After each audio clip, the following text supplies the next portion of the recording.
রান্নার স্বাদকে দ্বিগুণ করতে শিখে নিতে হবে কিছু নিয়ম, কিছু কৌশল। বন্ধুরা সবাই কেমন আছে? আশা করি ভালো আছে। আমি অনেক অনেক ভালো আছি।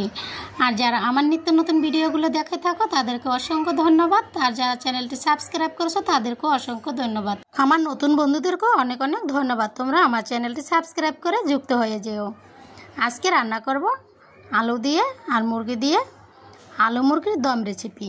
1 কেজি মুরগি নিয়েছি, সাথে নিয়েছি 1 কেজি আলু, কাঁচামরিচ দিয়ে দিয়েছি, ধনিয়ার গুঁড়ো দিয়ে দিলাম, হলুদের গুঁড়ো দিয়ে দিয়েছি, কিছুটা পরিমাণ জিরার গুঁড়ো আর পরিমাণ মতো লবণ, মরিচের গুঁড়ো, সয়াবিন তেল দিয়ে এটাকে আমাদের ভালোভাবে মেখে নিতে হবে। মশলাগুলো সব আমি এখন এভাবে মেখে নিচ্ছি। কড়াই বসিয়ে দিয়েছি, কড়াইতে তেল দিয়ে দিলাম পরিমাণ মতো, গোটা জিরে দিয়ে এটাকে ভেজে নিয়েছি। অ্যাড করে দিলাম কিছুটা পরিমাণে দারচিনি, 2 থেকে 3টা তেজপাতা। মেখে রাখা মুরগিটার আলুটা দিয়ে দেব। এটাকে মেখে কিছুটা সময় রাখা যায়। আমি 10 মিনিটের মতো এটা মেখে রেখে দিয়েছিলাম ম্যারিনেট হওয়ার জন্য। মুরগিটা দিয়ে কিছুটা সময় নেড়েচেড়ে নিয়েছি। এখন অ্যাড করে দেব পেঁয়াজ, আদা, রসুনের পেস্টটা। এই পেস্টটাকে দিয়েও আমাদের মুরগিটা ভেজে নিতে হবে। আজকে মুরগি আলুর এই দম রেসিপিটা করব, তাই আমাদের একটু তেলটা বেশি দিতে হবে।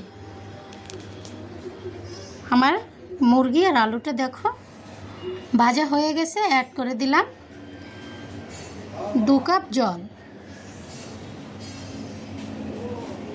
দম রেসিপিতে বেশি একটা জল দিতে হবে না, তাই 2 কাপের মতো জল দিয়ে আমি এটাকে এখন ঢেকে দিয়েছি। ঢেকে আমরা রান্না করেছি 10 মিনিটের মতো। বলক চলে এসেছে। এখন অ্যাড করে দেব কিছুটা পরিমাণ গরম মশলা, গোটা এলাচ, লবঙ্গ, গোলমরিচ। এটাকে অ্যাড করে দিয়ে আমি 20 মিনিটের মতো রান্না করেছি।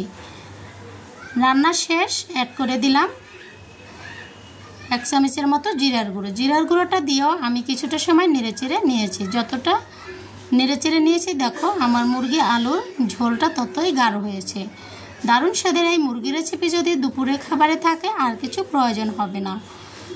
বন্ধুরা আজকের এই মুরগি রেসিপিটা একবার ট্রাই করো, দেখবে অনেক অনেক ভালো লাগবে। আর এই মুরগি রেসিপিটা যদি তোমাদের ভালো লেগে থাকে অবশ্যই চ্যানেলটা সাবস্ক্রাইব করে দিয়ে বন্ধু হয়ে যেও। আমার নিত্য নতুন রেসিপিগুলো আশা করি তোমাদের অনেক অনেক ভালো লাগবে। তোমাদের একটু ভালোবাসায় এগিয়ে যাব অনেক দূর। সবাই ভালো থেকো, সুস্থ থাকো। আবার দেখা হবে অন্য কোনো রেসিপি।